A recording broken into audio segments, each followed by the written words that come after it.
يا رسول الله وعلى آلك وأصحابك يا سيدي يا نبي الله والصلاة والسلام عليك يا سيدي يا رحمة للعالمين وعلى آلك وأصحابك يا سيدي يا خاتم النبيين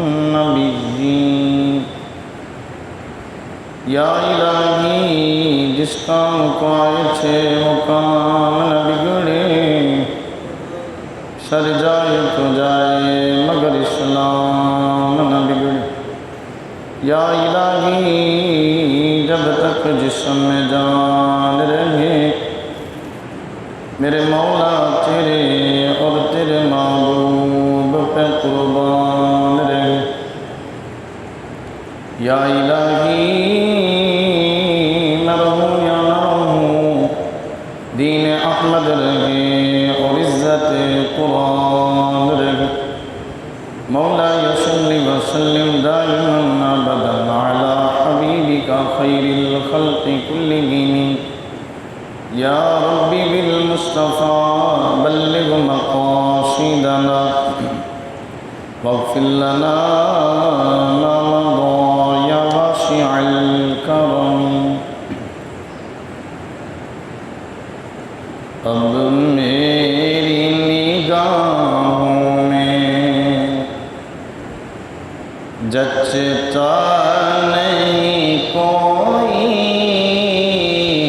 اب میری نگاہوں میں جچتا نہیں کوئی جیسے میری سرکار ہیں ایسا نہیں ہاں جیسے میری سرکار ہیں ایسا ہاں جیسے میری سرکار ہیں ایسا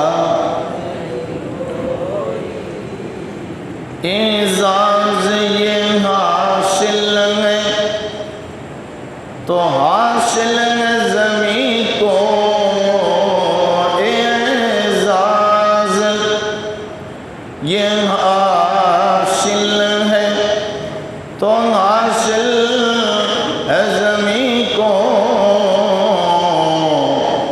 افلاک پہ تو گنبد خضرا نہیں کوئی افلاک پہ تو گنبد خضرا نہیں کوئی اب میری نگاہوں میں جچتا نیچے پڑھ لیجیے اب میری نگاہوں میں جچتا جیسے میری سرکار ہیں ایسا نہیں ہاں جیسے میری سرکار ہیں ایسا نہیں کوئی حمد و صلاۃ کے بعد نہایت ہی واجب الاحترام ذوال احتشام دوستوں بزرگوں جو آیت مقدسہ میں نے آپ حضرات کے سامنے تلاوت کی ہے اللہ مجھے اس پر حق اور سچ کہنے کی توفیق عطا فرما اور پھر ہم سب کو اس پر عمل پیرا ہونے کی بھی توفیق عطا فرما آج کے اس جمعۃ المبارک کے مختصر سے خطبہ میں آج کا ہمارا موضوع سورۃ ضحیٰ کی مختصر سی تفسیر اور حضور علیہ السلام کے حسن کے اوپر ایک دو باتیں حضور سرور عالم علیہ السلام کے کچھ عرصہ کے لیے وحی کا آنا بند ہوا، انقطاع وحی ہوا۔ اور آپ کو پتہ ہے جب حضور علیہ السلام پہ وحی آتی تھی تو اللہ کے نبی کے جسم کے اوپر کپ کپی طاری ہو جاتی تھی،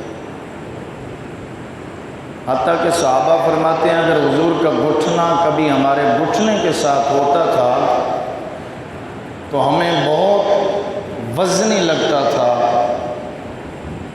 کیوں؟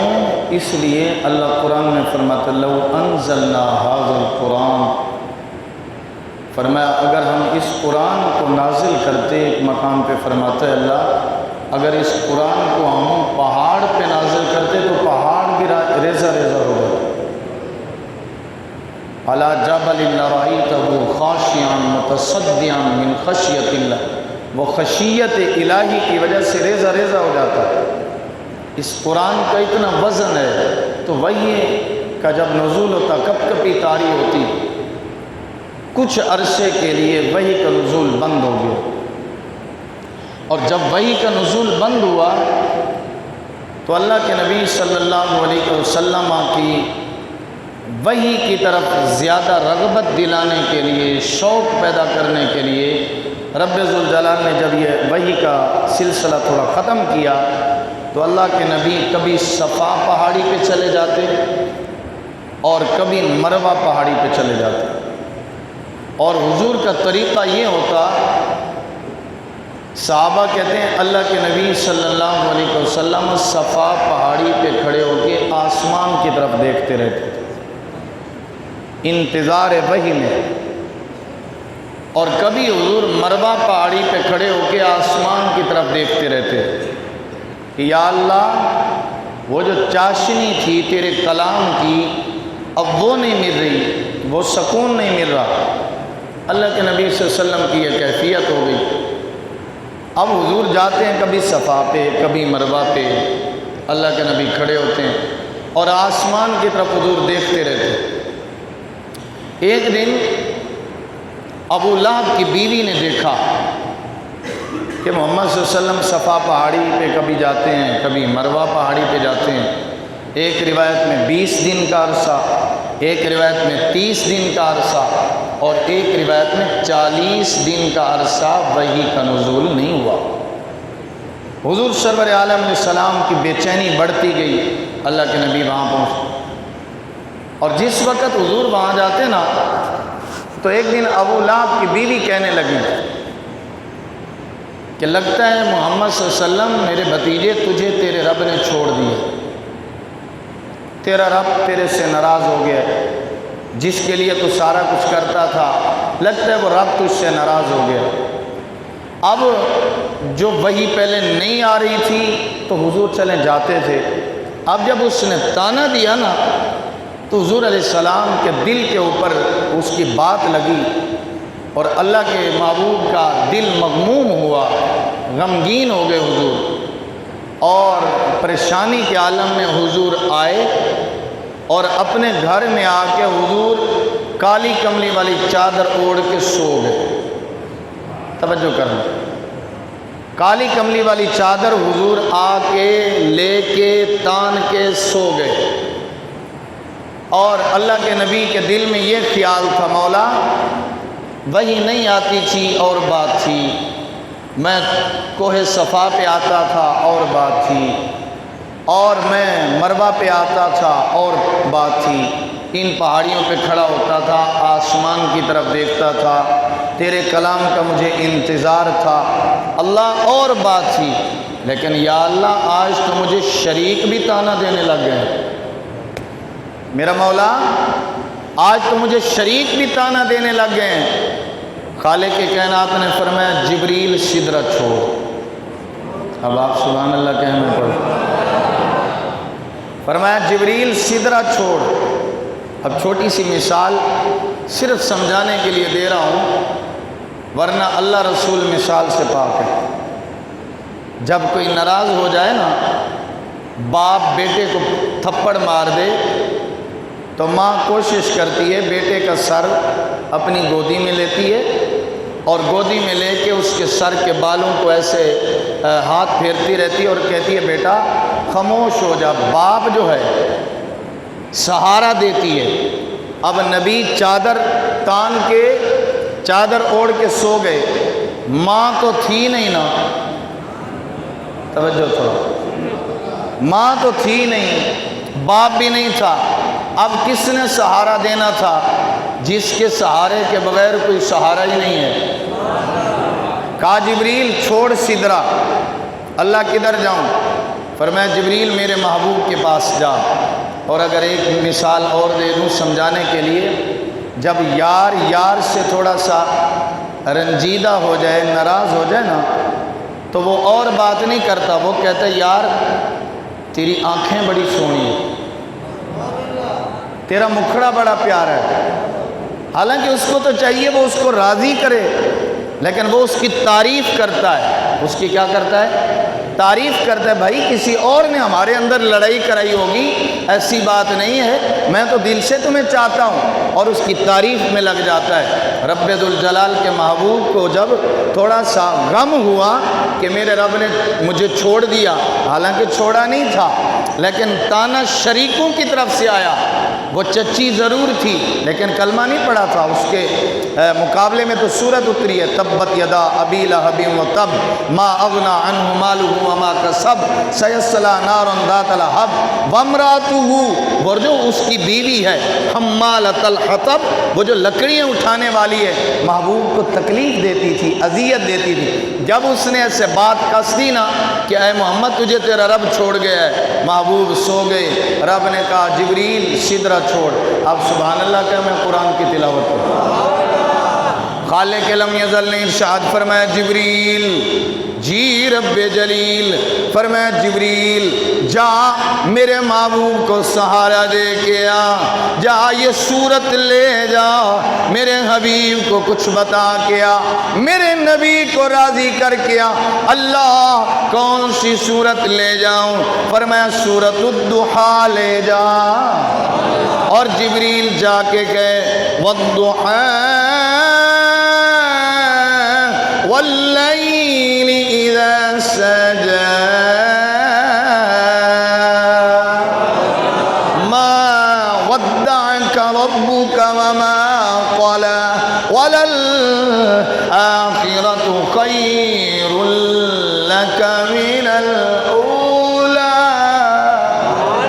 اے محبوب صلی اللہ علیہ وسلم، جبریل آ گئے، حضور چادر تان کے سوئے ہیں، شریکوں نے تانا دے دیا، شریکوں نے مینا دے دیا، محبوب اے محمد تجھے تیرا رب چھوڑ گیا ہے۔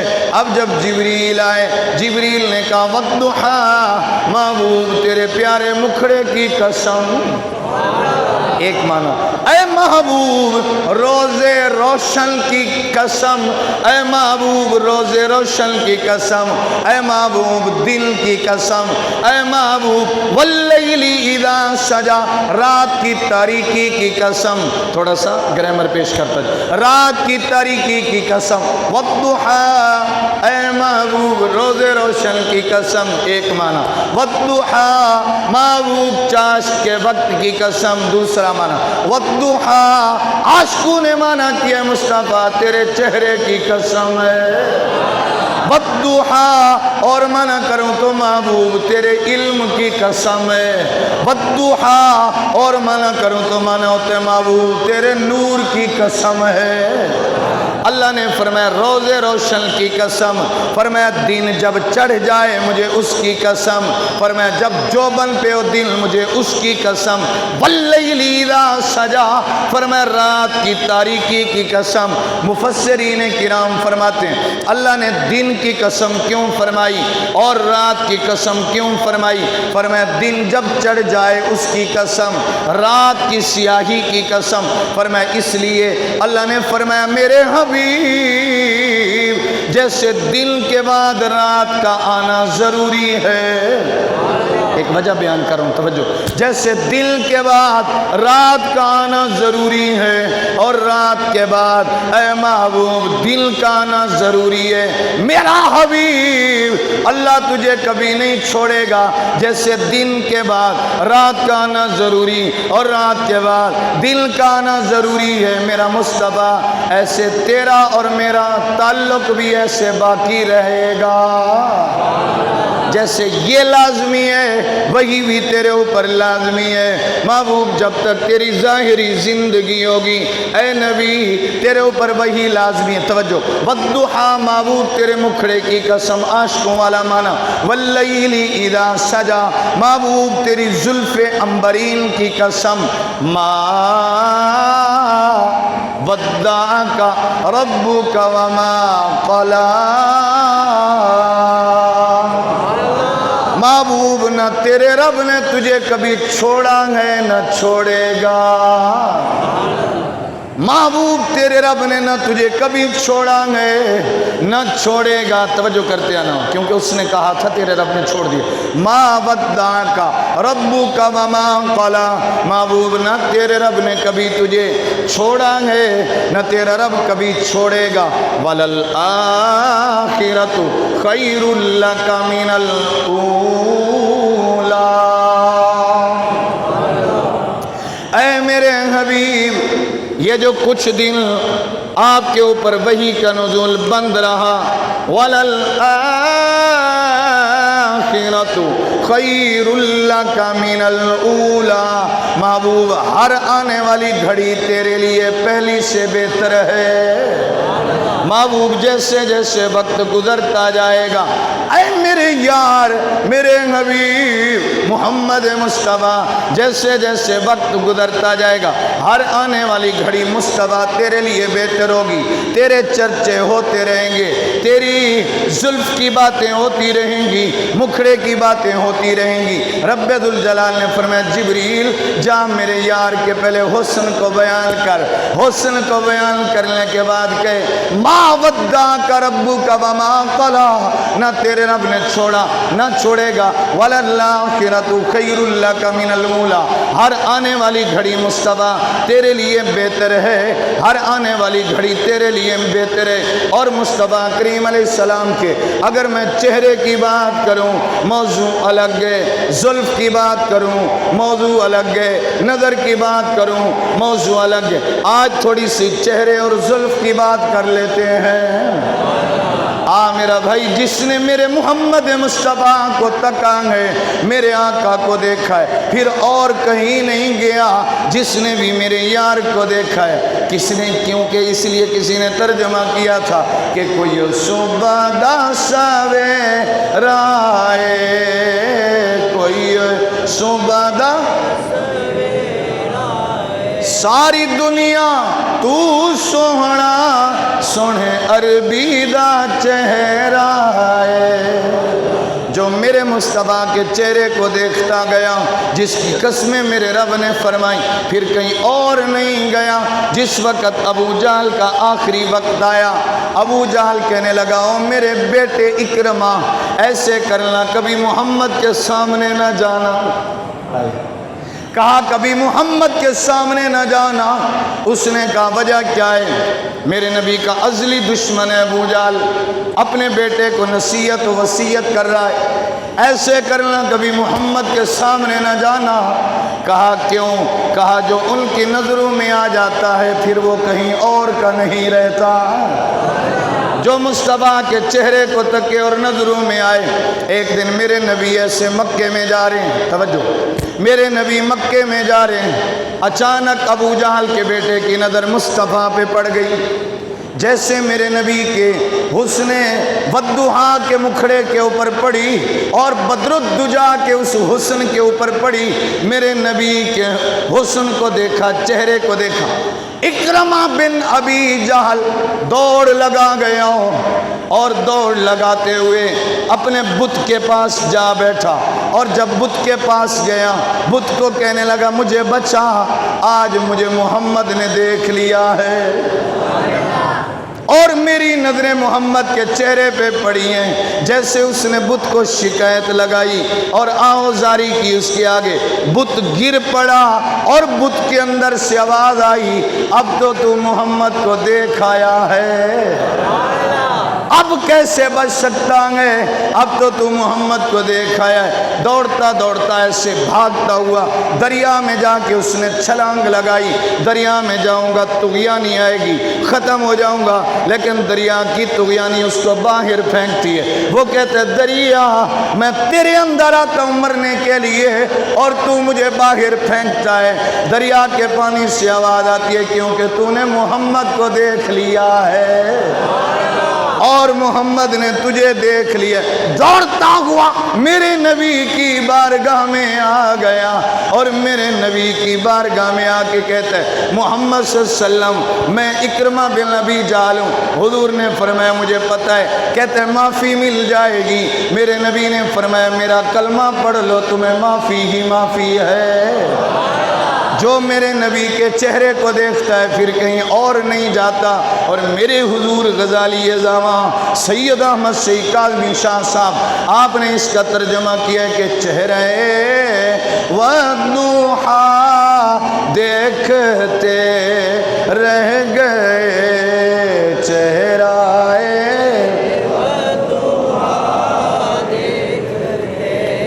رہ گئے، چہرہ میں حضور کے چہرے پہ ایک بات اور کرنا چاہتا ہوں، مل کے پڑھ لیجئے، چہرہ بندو رہ گئے، حسن بدر و دوجا دیکھتے، اونچی بولیے، حسن بدر و دوجا دیکھتے۔ اللہ کے پاک نبی مدینہ کی سرزمین، میرے نبی سیر کے لیے نکلے، اللہ کے نبی سیر کے لیے تشریف لے گئے، اور جب میرے نبی سیر کے لیے جاتے ہیں آگے میرے نبی نے دیکھا ہے قافلہ ہے اور قافلے والوں کے پاس اونٹ۔ میرے نبی نے پوچھا او قافلے والوں کس کے انتظار میں کھڑے ہو؟ عرض کرنے لگے سونے چہرے والے، چہرے مصطفیٰ پہ ایک بات کر دو، ذوق میں بیٹھو تو سبحان اللہ بولو۔ میرے نبی نے فرمایا قافلے والوں کیسے تمہارا آنا ہوا؟ کہنے لگے اونٹ بیچنے کے لیے آئے، لوگوں کے انتظار میں کھڑے۔ اب پاک نبی صلی اللہ علیہ وسلم نے ایسے نظر دوڑائی، میرے نبی کی ایک اونٹ کے اوپر نظر پڑی، فرمایا اے قافلے والو بتاؤ اس اونٹ کی قیمت کیا ہے؟ انہوں نے بتایا کہ اتنی کھجوریں۔ میرے نبی نے فرمایا اچھا ایسے کرو، کیونکہ وہ نظر مصطفیٰ میں آ گیا تھا، آقا کو پسند آ گیا، میرے نبی نے لے لیا۔ فرمایا اچھا میں تو ویسے سیر کے لیے آیا تھا، میری جیب میں ابھی کچھ نہیں ہے، اے قافلے والوں میں مدینے میں جاتا ہوں، گھر جاؤں گا اور گھر جا کر کے توجہ کرنا، گھر جا کر کے میں تمہارے پاس کھجوریں بھیجتا ہوں۔ اور وہ لوگ باہر سے آتے تھے، مدینے میں آ کے اونٹ بھی اچھی قیمت میں بیچ جاتے اور پھر مدینے کی اچھی کھجور اس کے عوض لے جاتے، اپنے گاؤں میں جا کے وہ بھی اچھی قیمت میں بیچتے تھے۔ انہوں نے کہا ٹھیک ہے محمد صلی اللہ علیہ وسلم اس دور میں چونکہ خوراک کے طور پہ کھجور کو استعمال کیا جاتا تھا، اور میرے نبی نے فرمایا المختصر کر، میرے نبی نے فرمایا جاؤ رک جاؤ یہیں پہ، میں جاتا ہوں مدینے میں، مدینے سے جا کے تمہاری یہ قیمت بھجواؤں گا، اونٹ کی قیمت پہنچ جائے گی۔ جب میرے نبی چلے گئے، اللہ کے نبی چلے گئے، اب منظر کشی کیسے پیش کروں؟ بڑے بڑے لوگ چلتے ہوں گے لیکن میرے نبی کا چلنا سبحان اللہ، میں حدیث کی گہرائی میں جاؤں، آقا کا چلنا بیان کروں موضوع الگ ہے۔ میرے نبی چلتے جا رہے ہیں، وہ سونے نبی کی ٹور دیکھ رہے ہیں، اللہ کے نبی کا چلنا دیکھ، حضور چلے گئے۔ ایک کہنے لگا اے بھائی اونٹ تو دے دیا ہے، کیا تم ان کو جانتے ہو؟ توجہ، کہا تم ان کو جانتے ہو؟ سردار کہنے لگا میں تو نہیں جانتا۔ دوسرے کہنے لگے پھر اونٹ کیسے دے دیا؟ تم جانتے نہیں تو اونٹ کیسے دے دیا ہے؟ اب وہ بول کے کہنے لگا چہرہ وندوہا دیکھتے، آئے میں نے منظر کشی کر دی، آگے سنانا چاہتا، چہرہ وندوہا دیکھتے، ہاتھ اٹھاؤ نا بولیے، چہرہ وندوہا دیکھتے، ہاں چہرہ وندوہا دیکھتے، کہنے لگا جانتے ہو؟ کہا نہیں میں جانتا نہیں ہوں۔ کہا پھر اونٹ کیسے دے دیا؟ کہا جب وہ بول رہا تھا میں تو بس اس کا چہرہ ہی دیکھتا رہ گیا، چہرہ وندوہا۔ دوسرے کو بول کے کہنے لگا بتاؤ تم اس کو پہچانتے ہو؟ اس نے قافلے والے نے کہا میں بھی نہیں جانتا۔ کہا جب تم آپس میں باتیں کر رہے تھے، کہا اس وقت میں تو بس ان کے بول دیکھتا رہ گیا۔ جب وہ بولتے تھے وہ دیکھو سامنے پہاڑی ہے، کہا پہاڑی کے اوپر ان کے دندان مبارک سے نور نکلتا تھا، میں ہر شے بھول گیا، اونٹ بھول گیا، قیمت بھول گیا، میں تو بس وہ نور ہی دیکھتا رہ گیا، چہرہ دیکھتے رہ گئے، چہرہ۔ تیسرا پوچھ کے کہنے لگا، اس نے کہا بھائی کیا تم اس کو جانتے ہو؟ تمہارا کوئی قریبی یا رشتہ کوئی؟ اس نے کہا نہیں میں بھی نہیں جانتا۔ کہا پھر تم بولے کیوں نہیں کہ اس کے ساتھ قیمت طے کرو، کوئی پیسے لے لو، کچھ نہ کچھ ایڈوانس لے لو؟ کہ اس نے کہا مجھے کیا خبر، میں تو بس اس کی زلفوں کو دیکھتا رہ گیا، چہرہ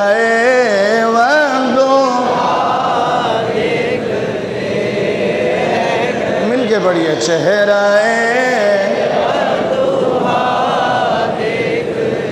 ابھی ان کے آپس میں تکرار ہو رہا ہے، بحث ہو رہی ہے، مناظرہ ہو رہا ہے، آپس میں بحث کر رہے ہیں۔ ایک کہنے لگا تو جانتا ہے، وہ کہتا ہے میں نہیں جانتا، تیسرا کہنے لگا میں نہیں جانتا، چوتھا کہنے لگا میں نہیں جانتا۔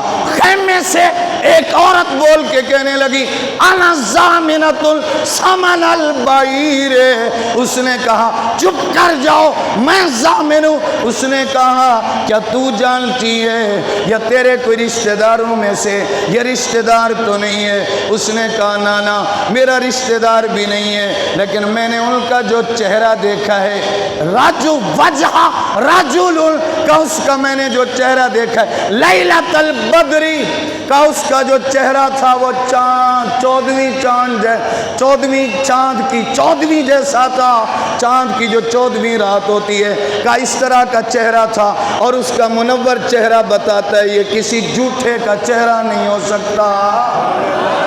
انا ضامنۃ، میں اس کی ضامن ہو جاتی ہوں، کیوں کہا اس کا میں چہرہ دیکھتی رہ گئی ہوں، چہرہ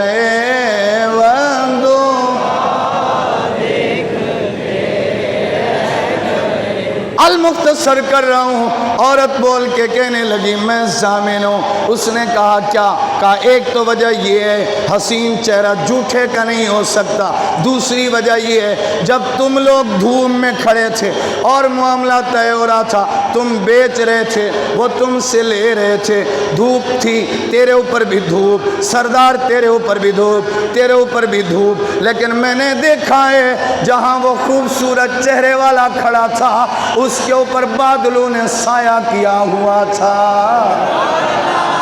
المختصر کر رہا ہوں، بات کہیں آگے سے آگے نہ چلی جائے۔ اللہ کے پاک نبی صلی اللہ علیہ وسلم کی ابھی وہ باتیں کر رہے ہیں، حضور کا تذکرہ کر رہے ہیں۔ بھائی ان کو جانتا تو کوئی نہیں تھا، اونٹ کیسے دے دیا؟ اتنے میں میرے نبی کے صحابہ آ گئے اور کھجوروں کا ٹوکرا حضور کے صحابہ لے کے آئے اور ٹوکرا پیش کیا۔ کہا یہ کیسا؟ کہا محمد صلی اللہ علیہ وسلم ہمارے نبی جو تم سے اونٹ خرید کے گئے یہ اس کی قیمت ہے۔ اور ہمارے نبی فرماتے ہیں اپنی کھجوریں پوری کر لو، قیمت پوری کر لو، جو بچیں وہ بھی تمہاری ہیں، میں محمد کی طرف سے گفٹ ہے، تحفہ ہے، ہدیہ ہے، یہ بھی لے جاؤ۔ انہوں نے کہا بھائی، اب توجہ، انہوں نے کہا بھائی کھجوریں بعد میں لیں گے، پہلے بتاؤ محمد رہتا کدھر ہے؟ قافلے والوں نے کہا محمد رہتا کدھر ہے؟ وقت نہیں ہوتا۔ علامہ فخر الدین رازی نے لکھا ہے، اس نے کہا اگر محمد یہ بھی نہ کہتے میں نبی ہوں تو لوگ محمد کا چہرہ پڑھتے ہوئے سارے محمد کا کلمہ پڑھ لیتے، ایسے دوڑتے ہوئے۔ انہوں نے کہا کھجوریں اپنی جگہ، اونٹ اپنی جگہ، ایک اونٹ کیا سارے اونٹ قربان، اولادیں قربان، جانیں قربان، وہ اس محمد کے اوپر جس کا چہرہ اتنا حسین ہے، جو بننے والا۔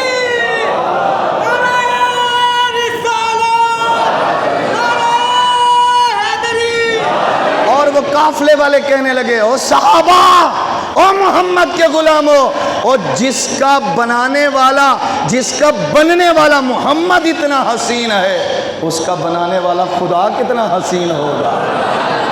سارے قافلے والے چلتے ہوئے محمد کے دربار میں آگے، کہنے لگے کھجوریں بھی آپ کی، ہم بھی آپ کے، اور یہ اونٹ بھی آپ کے۔ محمد جس کا کلمہ ان کو پڑھایا ہے ہمیں بھی پڑھا دیجیے۔ اللہ کے نبی نے ان کو کلمہ پڑھایا اور قافلے والے مسلمان ہوئے۔ کیوں؟ کہ انہوں نے مصطفیٰ کے چہرے کو تھکا تھا، اور اللہ جس چہرے کی قسمیں اٹھاتا ہے اس چہرے کی وجہ سے اللہ ہم سب کو خوشحالی عطا فرمائے۔